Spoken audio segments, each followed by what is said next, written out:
Here, let's talk about it. Since until McCaskill comes on, we'll just forget it. Like Carson and Harrison, we don't got to go in order no more. Let's talk about Ryo. 312. Jose Valenzuela and Edwin. De Los Santos. I got in my notes. Got in my notes. De Los Santos. Yeah. I knew it was gonna happen. Yeah. Edwin. How? No way. You're the only person that said that. First off, he was a late replacement. So how you know? So you thought the other guy was gonna beat him too? I knew hey, y'all, call Shawn BS off. I knew it was gonna happen. Hold on. You in the fighters meeting? No. How many times do you think we've talked about Jose Valenzuela on this show? 3 times, maybe ish, give or take. Don't even matter. Every time we talk about him, because I'm gonna remind you, you're gonna say, yeah, you're right. Every time we talk about him, I say he hits hard, he's great, but I like to see more defense. He takes too many shots. That's on one side. And his original guy was perfect. The late replacement, right? Counterpuncher. That's on one side of it. The other side of it, who's my dad training right now? Hendry Martinez, Dominican fighter. Yeah. This guy, a Dominican fighter. Counterpuncher with power. And he said, I knew I might have an opportunity to get this fight. So I've been training. I'm ready for this fight. You knew you're saying that's what he said. That's what he was saying. Okay. Yeah. Because that's what happens now because of the pandemic. It's like you schedule the fights and you schedule some 140s and some 147s just in case somebody fall out. You pull somebody up, you pull somebody down if you have to. You know what I mean? So he was well prepared for the fight, and I had a feeling. Let me retrack it just a little bit. So what you saying? The Benavidez camp did not prepare Jose? No, not at all. Not at all. I'm just asking. But what I'm saying is, I had a feeling that this fight. I just looked at the fact that this guy was a Dominican fighter, has one loss, but has knocked out everybody else. And I watched him on film, so I was like, yo, his power is real. He's not the guy that just has knockouts because they put him up against anybody, or nobody's. Like he had he has real power. And I knew between him having real power and the fact that Jose Valenzuela lacks defense, that something bad could happen, right? Something bad happened early. And I knew it was a wrap. Early. Got you. And he couldn't recover. Yeah, could not recover. And the ref saved him a couple times, man. The ref like, you're young. Even when it was over, he's like, you're young, man. You still got time. I didn't like what the ref said, though. The ref looked at him. Did you hear what he said? He said, I didn't want you to embarrass yourself. Oh, I didn't hear that. Yeah. I didn't care for that, but he told Ryo, he said, yo, I need to see something from you. And he was giving him chances. And he was looking out for Jose. I think he gave my man like a minute to recover at one point, or 30 seconds. That was a lot. He did the normal thing. Come on, man, that was a lot. My man, he got hit by, that's just in the moment. Was just the style, the Dominican style.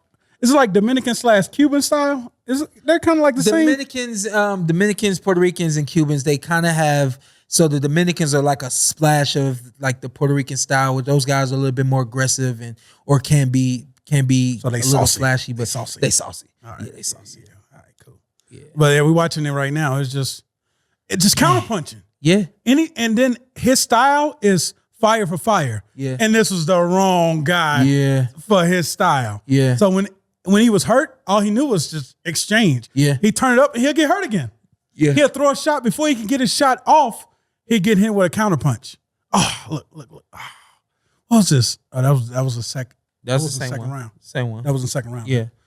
First round he went down too, right? It did not look good, man. And I hated seeing it because he is such a young fighter. And then shout out to the referee. Dang, I forgot the referee's name. I know his face. I have his name, but I thought that the ref.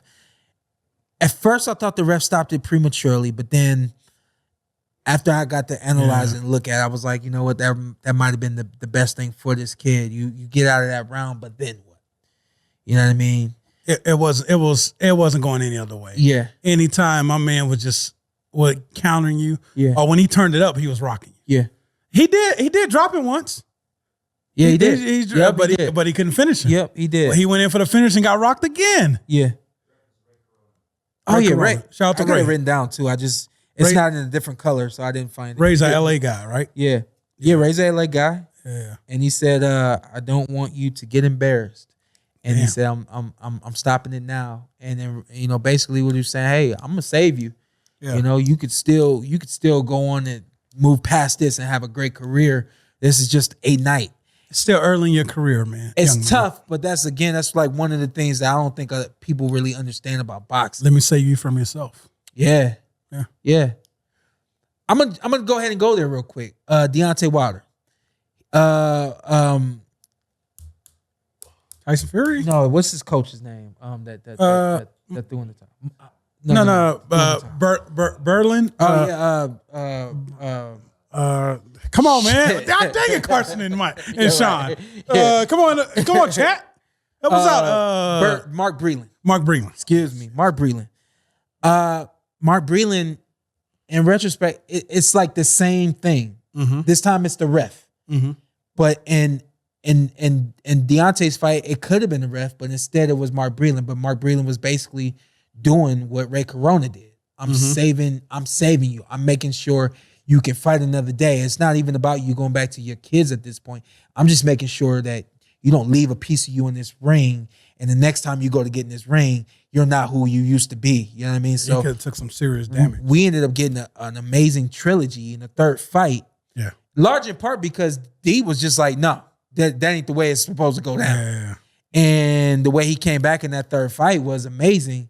But I believe wholeheartedly that Mark Breland stepping onto the apron and throwing in the towel helped D get to that third fight. And Deontay Wilder's such a killer and a warrior. Yeah. He wanted to go out. What's up, man? He wanted to go out on his shield. Yeah. But then sometimes you gotta save you guys. You guys are warriors. But let me go back to it real quick because this guy he's 14-1 14-1, and then and has all knockouts. Like I just knew that something was gonna be there that night. On top of the fact that Jose Valenzuela don't got no defense, and then on top of the fact that he chooses to cover for defense, and you take a look at the punches that had effect on him or the punches that came around the gloves. And that's why I always say, like, my dad didn't teach me that defense, that peekaboo defense. And I don't really like it because you're still susceptible to getting damaged. You know, so who does we're gonna go back, but I want to go forward real quick. You know who does a peekaboo defense and looks like a turtle? Pitbull Cruz. I mean, it's like you can't get to him when he peekaboos. It's like it's like a turtle that goes into their shell. And he look at him. Yeah, appreciate you, Carson, with the Mark Breland. My bad. I know I embarrassed myself, but and y'all behind this too. So y'all wouldn't have got it on time anyway. But, appreciate y'all for nothing. But so where Jose go from here? Just kind of build himself back up, work on defense in fights. Yeah. Always. So here's the thing: when people say, "Oh, you're always better from a loss." The L doesn't stand for loss; it stands for lesson. But you don't want to take it. You don't. And this is what I've said. I've said that a lot of times through a win, we're tricking ourselves into thinking we're somewhere we aren't because of a win. So we'll keep it really simple. You take 10 punches in the fight, and you know, like, I'm getting hit more than I'm used to getting hit. But then I got the knockout. That knockout trumps the fact that you got hit. You looked at all the good shit you did. No, I never. Oh, that's not even what it was. That's not even what it was. I'm just checking your temperature. Not checking your temperature. Okay. Because I'm a very self-aware person. Okay. But a loss will make you self-aware. Yeah. And it'll make you stop and see what I'm doing wrong. What can I improve? Mm-hmm. Through a win, through a big knockout, you may miss some of the things that you need to improve on. You know what I mean? So I think if anything, you say, Jose, you go right back where you were before you fought De Los Santos, because he wasn't fighting killers or anybody. He was fighting people that could help him develop. Yeah.